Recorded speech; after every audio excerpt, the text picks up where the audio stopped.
Hallo und herzlich willkommen zu diesem Video. Heute geht's weiter an der R1200 GS. Baujahr 2008, Ölluftgekühlt. Ein paar Sachen haben wir schon gemacht, Kleinigkeiten. Und heute machen wir mal das Getriebeöl. Auch eine Kleinigkeit, kann jeder super gut selber machen. Steigen wir eigentlich am besten gleich ein.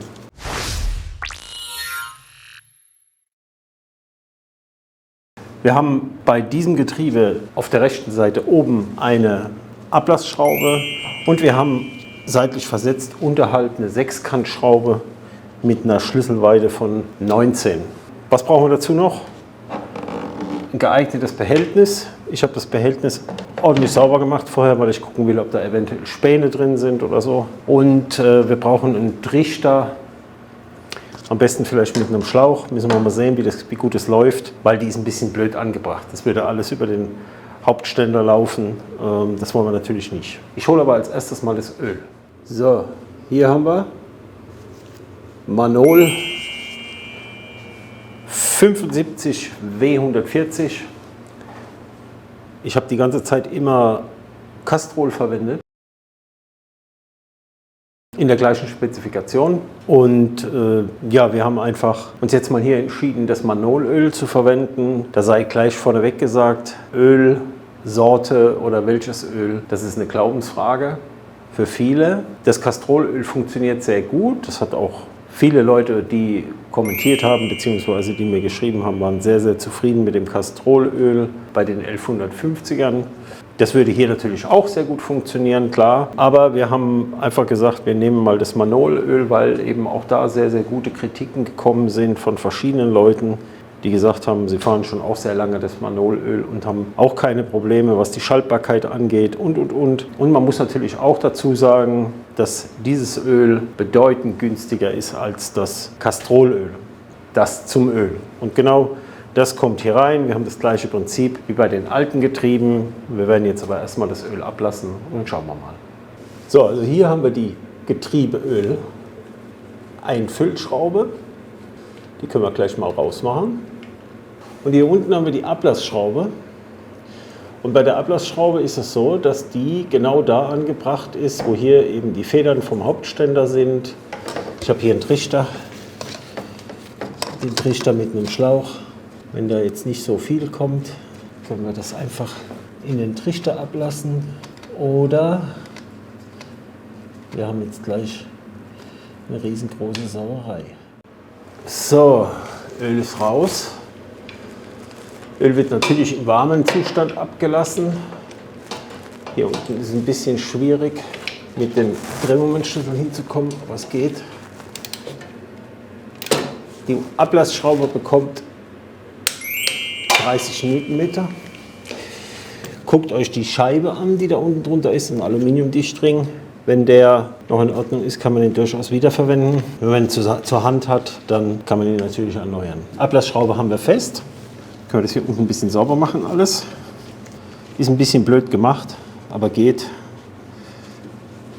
Geht alles. Man muss nur wollen. So, okay, kommen wir zum Einfüllen. So, jetzt gibt es natürlich unterschiedliche Möglichkeiten. Beim Castrolöl hat das Ölbehältnis einen Trichter dran, also so ein Schnorchel. Und den haben wir hier nicht. Das geht nicht mit öligen Fingern. Das heißt, wir haben hier ganz normal so ein Weithalsding. Ne?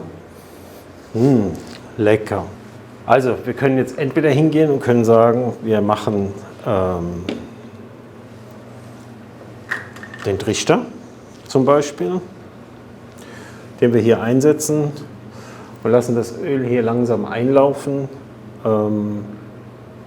Geht, so 0,7 Liter etwa, also 0,7 Liter bis zur Unterkante vom Gewinde der Öleinfüllschraube. Ne? Kennen wir schon. Also die Leute, die mal 1150 oder 1100er gefahren sind, da war das ganz genauso. Das ist die eine Variante, die dauert länger. Die andere Variante wäre so eine Spritze. Die hat vielleicht nicht jeder zu Hause. Hier passen 200 Milliliter rein. Das kann man damit auffüllen und kann das dann schön hier reinpumpen. welche Variante nehmen wir. Wir nehmen die Variante mit der Spritze, weil mit dem Einfüllen im Trichter, das habe ich schon in einem anderen Video gezeigt. So, das heißt, wir ziehen uns hier unsere passende Menge auf. Im Prinzip müssen wir nicht gucken danach, wir füllen einfach bis zum Ende vom Gewinde, also bis zur Unterkante vom Gewinde auf. Und das passt dann schon. So, dann können wir das hier reinpumpen. Ja, ich glaube, ich mache das jetzt mal voll und dann sehen wir uns gleich wieder. So, mit so einer Spritze kann man das relativ gut dosieren. Man sieht also dann, wenn das Getriebeöl anfängt, übers Gewinde zu laufen, so wie jetzt, dann ist ausreichend genug drin. Ich hole euch mal näher ran. So, ne? So sieht man, das Getriebe steht genau auf der Höhe vom Gewinde, Getriebeöl, und dann ist ausreichend Getriebeöl drin. Und auch hier eventuell den Dichtring erneuern oder auch nicht. Und dann können wir das Ganze schon festschrauben mit 30 Newtonmeter.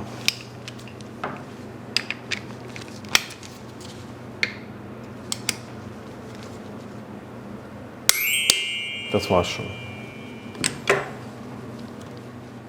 700 Milliliter Getriebeöl und 180 Milliliter HAG-Öl machen wir auch noch, kommt im nächsten Video. Das heißt, uns reicht hier 1 Liter von diesem 8102 Max Power 75 W140 Getriebeöl. 1 Liter für beides, um das zu tauschen. Ja, schrauben Sie wieder zu. Macht das Ganze noch ein bisschen sauber. Wichtig ist warm fahren vorher, ganz klar, und sich dann schon eine passende, adäquate Lösung zu suchen, wie man das Öl unten eben halt ablässt, dass das nicht alles voll sifft. Das mit dem Trichter geht ganz gut. Die Durchlaufmenge ist zwar relativ gering, weil der Schlauch eben halt und der Trichter relativ klein ist, aber es geht schon. Also man muss ja auch nicht immer alles in absoluter Hektik machen. Ja.